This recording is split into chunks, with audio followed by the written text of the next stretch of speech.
একজন এমন আছে যার এক জোড়া জুতা দিয়ে 5 বছরও চলে যায়, যিনি নতুন করে জুতা কেনার শখ দেখে না, যিনি নতুন কাপড় কেনার ইচ্ছা যার অন্তরে জাগে না, উনি সন্তানদেরকে নতুন নতুন দিতে চায়।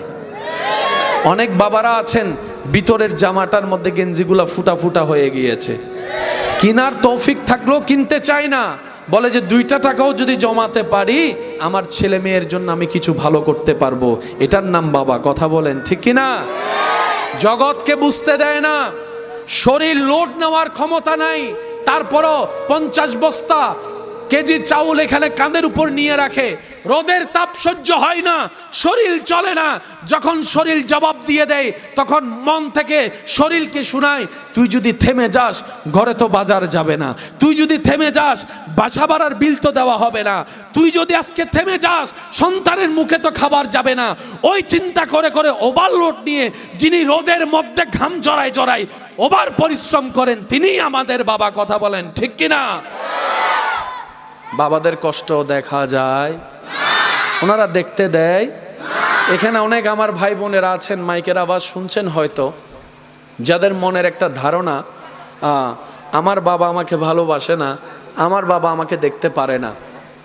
মনে রাখবেন ভাইয়েরা, মারা ভালোবাসা দেখাই দিতে পারে, প্রকাশ করে ফেলতে পারে, বাবারা না ওই প্রকাশ করতে পারে না, ওনাদের ভালোবাসা গোপনে গোপনে থাকে।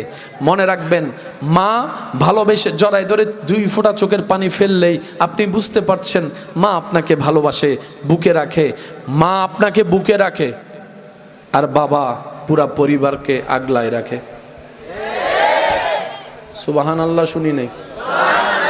আরেকটু জোরে বলেন, আরেকটু জোরে বলেন।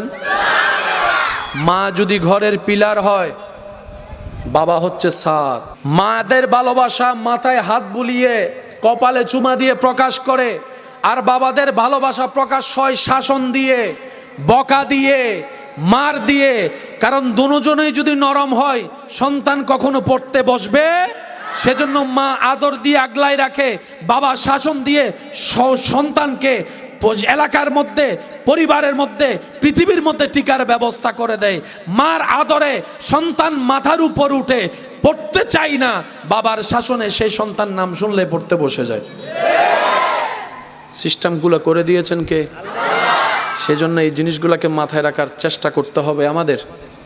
মাও ভালোবাসে মায়ের মতো, বাবাও ভালোবাসে বাবার মতো।